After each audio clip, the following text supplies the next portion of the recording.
Lundi 30 octobre 2023, les excuses pour éviter la mission. Nous vous accueillons de nouveau sur votre chaîne L'Aventure dans la Parole et nous sommes heureux de vous souhaiter la bienvenue. Que Dieu nous ouvre l'esprit et nous guide dans l'enseignement de sa parole et qu'il nous bénisse. Nous vous invitons à participer avec nous en likant, en vous abonnant si ce n'est pas encore fait, en laissant des commentaires sur ce que vous avez compris et appris et surtout partagez le lien avec tous vos contacts. Le texte à mémoriser que nous vous proposons et que nous vous invitons à dire avec nous se trouve dans Ésaïe chapitre 6, le verset 8. J'entendis la voix du Seigneur disant : « Qui enverrai-je et qui marchera pour nous ? Je répondis : Me voici, envoie-moi. Quelles excuses trouvent les hommes pour ne pas répondre aux appels de Dieu pour la mission ? Malgré nos excuses, Dieu ne veut-il pas toujours continuer à collaborer avec nous ? Les réflexions de cette semaine nous aideront à répondre à ces questions et aujourd'hui nous le ferons avec la séquence « Nos excuses, les fausses opinions ». En préambule de la séquence de ce jour, nous voulons lire avec vous les 2 premiers chapitres du livre de Jonas pour mieux saisir ce que nous dirons. Jonas chapitre 1er. La parole de l'Éternel fut adressée à Jonas fils d'Amittai en ces mots : « Lève-toi, va à Ninive, la grande ville, et crie contre elle, car sa méchanceté est montée jusqu'à moi. » Et Jonas se leva pour s'enfuir à Tarsis, loin de la face de l'Éternel. Il descendit à Jaffo, et il trouva un navire qui allait à Tarsis. Il paya le prix du transport et s'embarqua pour aller avec les passagers à Tarsis, loin de la face de l'Éternel. Mais l'Éternel fit souffler sur la mer un vent impétueux, et il s'éleva sur la mer une grande tempête. Le navire menaçait de faire naufrage. Les mariniers eurent peur. Ils implorèrent chacun leur Dieu, et ils jetèrent dans la mer les objets qui étaient sur le navire, afin de se le rendre plus léger. Jonas descendit au fond du navire, se coucha et s'endormit profondément. Le pilote s'approcha de lui et lui dit : « Pourquoi dors-tu ? Lève-toi, invoque ton Dieu. Peut-être voudra-t-il penser à nous et nous ne périrons pas. » Et ils se dirent l'un à l'autre : « Venez et tirons au sort pour savoir qui nous attire ce malheur. » Ils tirèrent au sort et le sort tomba sur Jonas. Alors ils lui dirent : « Dis-nous qui nous attire ce malheur. Quelles sont tes affaires et d'où viens-tu ? Quel est ton pays et de quel peuple es-tu » Il leur répondit : « Je suis hébreu. Je crains l'Éternel, le Dieu des cieux qui a fait la mer et la terre. » Ces hommes eurent une grande frayeur. Et ils lui dirent : « Pourquoi as-tu fait cela ? » Car ces hommes savaient qu'ils fuyaient loin de la face de l'Éternel, parce qu'il le leur avait déclaré. Ils lui dirent : « Que te ferons-nous pour que la mer se calme envers nous ? » Car la mer était de plus en plus orageuse. Il leur répondit : « Prenez-moi et jetez-moi dans la mer se calmera envers vous. Car je sais que c'est moi qui attire sur vous cette grande tempête. » Ces hommes ramaient pour gagner la terre, mais ils ne le purent parce que la mer s'agitait toujours plus contre eux. Alors ils invoquèrent l'Éternel et dirent : « Ô Éternel, ne nous fais pas périr à cause de la vie de cet homme et ne nous charge pas du sang innocent. Car, Éternel, tu fais ce que tu veux. » Puis, ils prirent Jonas et le jetèrent dans la mer. Et la fureur de la mer s'apaisa. Ces hommes furent saisis d'une grande crainte de l'Éternel, et ils offrirent un sacrifice à l'Éternel et firent des vœux. Nous lisons maintenant Jonas chapitre 2. L'Éternel fit venir un grand poisson pour engloutir Jonas, et Jonas fut dans le ventre du poisson 3 jours et 3 nuits.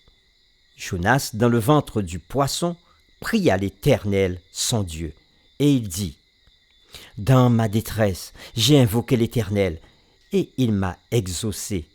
Du sein du séjour des morts, j'ai crié, et tu as entendu ma voix.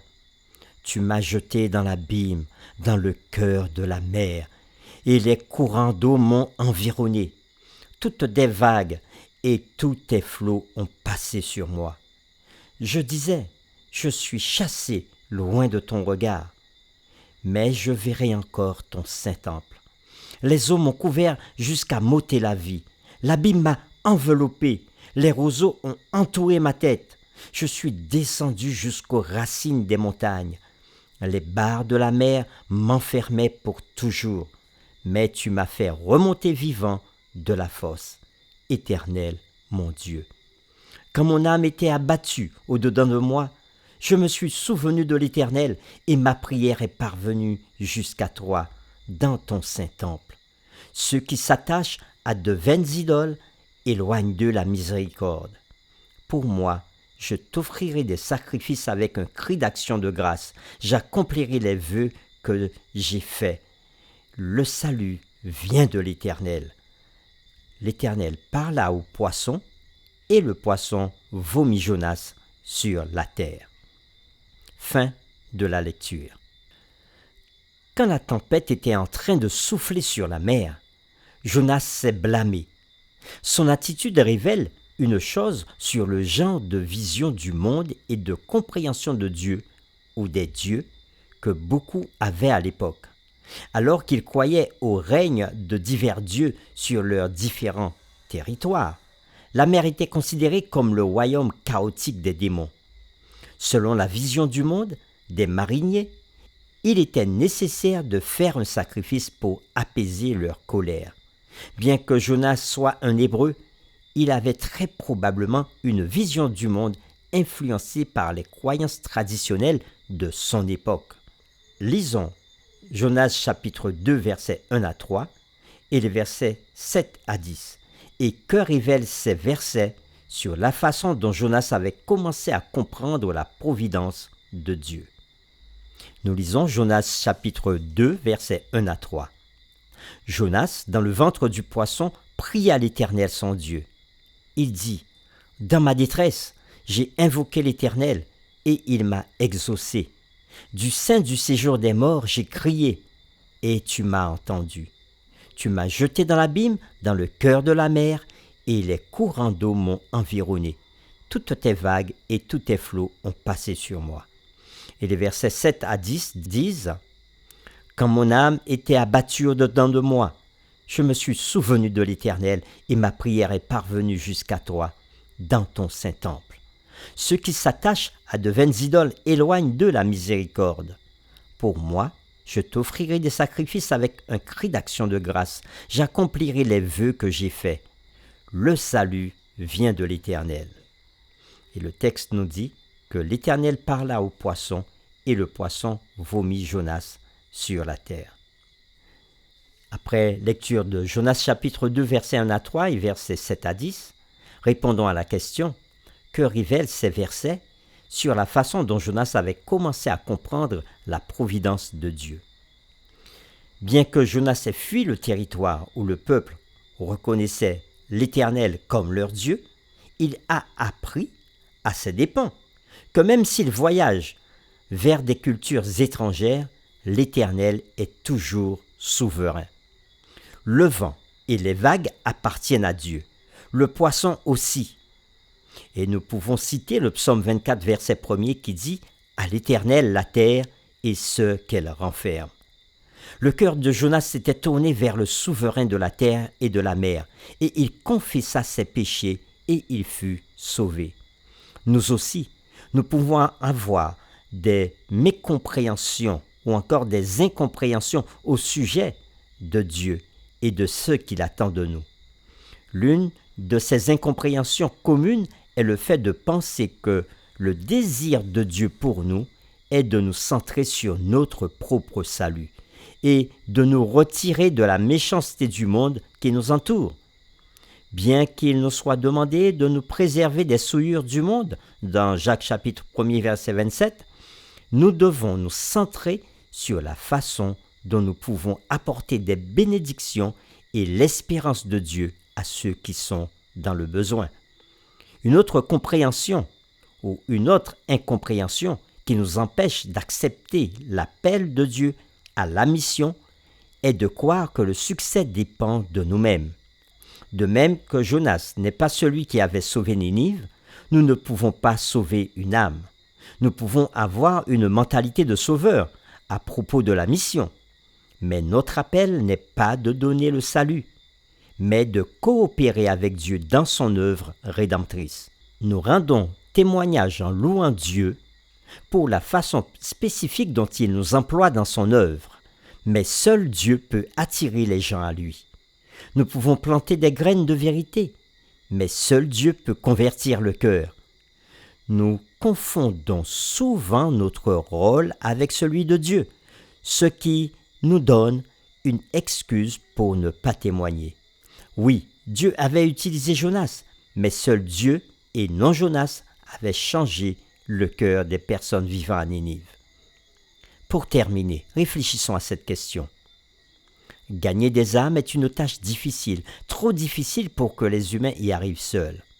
Comment pouvons-nous apprendre, au contraire, à laisser Dieu gagner des âmes à travers nous, notre vie et notre témoignage? Prions ensemble. Loué sois-tu, Père éternel, pour ton amour, ta bonté, ta miséricorde. Oui, béni sois-tu pour cette grâce que tu nous fais de nous prendre comme participants avec toi dans le salut des âmes.